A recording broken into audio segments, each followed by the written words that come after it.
One of the least well understood and most profound insights of the CTMU, of the cognitive theoretic model of the universe, is the idea of linguistic reducibility, that reality at its base substrate is actually not, physical objects or materials, but it's actually a language.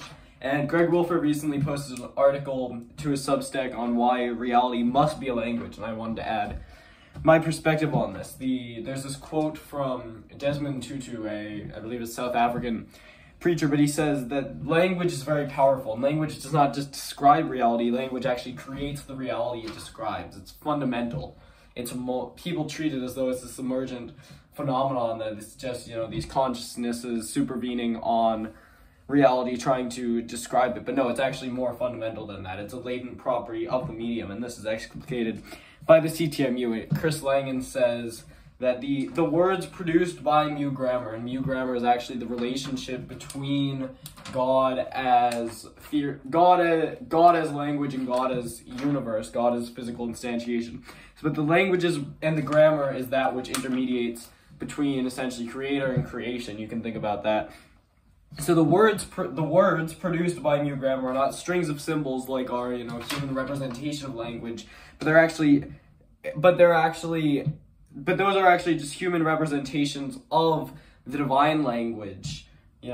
English, Mandarin, Spanish are all human representations of the divine language, which is essentially explicating spatiotemporal relationships in the objective universe, which Langan calls LO, the linear ectomorphic semi-language, which describes the material aspect of reality. So it's actually the relationships and the spatiotemporal relationships in the objective universe, which can then read and write to each other's states in order to evolve.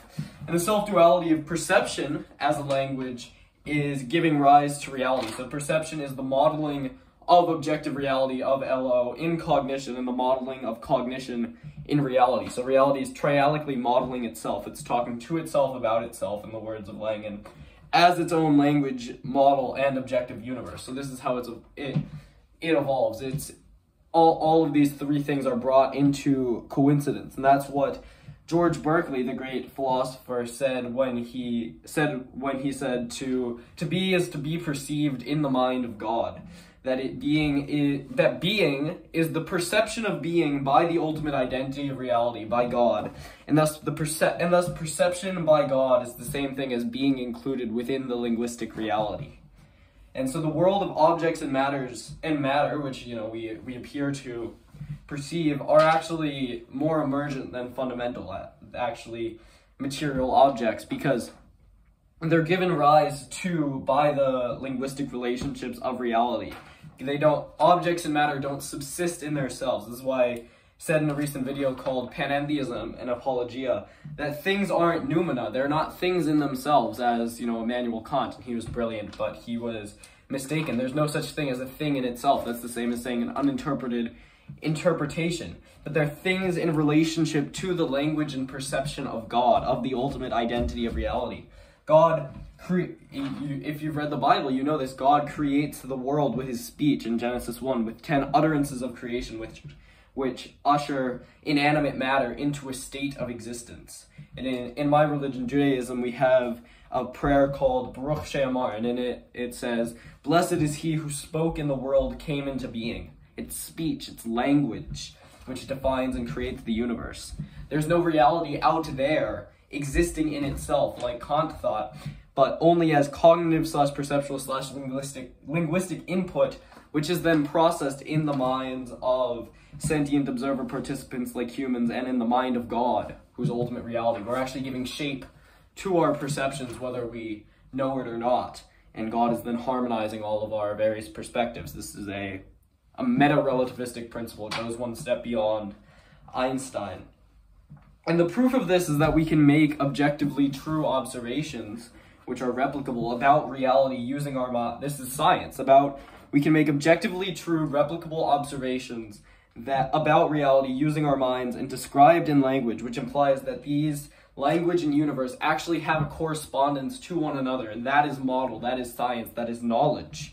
And so there's a correspondence between theory, the subjective relationships between conceptual and non-terminal systems in the mind and their objective counterparts in the physical universe. The relationships, the rules and structures actually governing these it's two sides of the same coin, and the spatiotemporal relationships in the objective universe. And this is also part of the principle of syndipionesis in the CTMU. The fact that something can be perceived or conceived or talked about means that it subsists in a medium where every point can be accepted as perceptual, cognitive, linguistic input and converted to output in the objective universe. That these are the fundamental properties of reality which unites all of our experience. And it can't be any other way, because otherwise you would have something real excluded from reality or something unreal included in reality. And so the brilliant physicist Roger Penrose says that he actually won a Nobel Prize and has done a lot of great work on the physics of consciousness. But he says he's identified 3 distinct realms of being, and even though he knows they interact, he has no idea how they do. And he says that these 3 are mathematical relationships and symbols, the world of mathematics, the world of numbers, the world of equations, consciousness, and the objective universe. The CTMU and what the CTMU does to resolve this, to say how does mathematics, how does consciousness, how does the objective universe interact, it quantizes all 3 of these as languages, and then factorizes itself into a meta-language which contains all of these perspectives, and then by identifying itself with the universe, attributes truth and existence to itself. And I'll do more on this when we get to I'm going to do a CTMU math series starting next year. So the question to ask naturalists and physicalists and atheist materialists to kind of break them out of their bubble is, and I don't know if this would work, but how intelligence, cognition, perception, language could have emerged in humans if this were not already a latent property of the medium from which we emerged, the universe. And how did the universe emerge if not by attributing existence to itself, by self-creating? So this is the breakthrough of the CTMU, that we live in a complex, coherent, conscious, and living universe/language. The universe is trialically, reality is trialically language, model, and universe. It's all 3 of these subsisting in itself. So it's a complex, coherent, conscious, and living universe language which selects for its own complexity, coherence, consciousness, and life. It attributes this to itself. It's a self-excited circuit, in the words of John Wheeler. And to deny this, like Rabbi Sivi Freeman says, it's to be like a punk teenager who can't understand how his simpleton parents gave birth to a genius like himself. To deny that we live in a reality with the same latent properties as humans is silly. It's actually a generalized form of human intelligence and life. And so your experience of life and a soul is actually a direct gift from God, from reality. Your opportunity to exist is a direct gift from God. Because your life is a series of, if you think about this in design and actualization, or planning and actualization, and actually performing actions and doing things, is that your life is an alternation between terminal and non-terminal symbols and actions. So you can consider your life a language, and so you ought to live it by conforming with the self-selection parameter of God, with teleology. You're living your life as though it was a prayer. It's actually speech and can be recognized as input by reality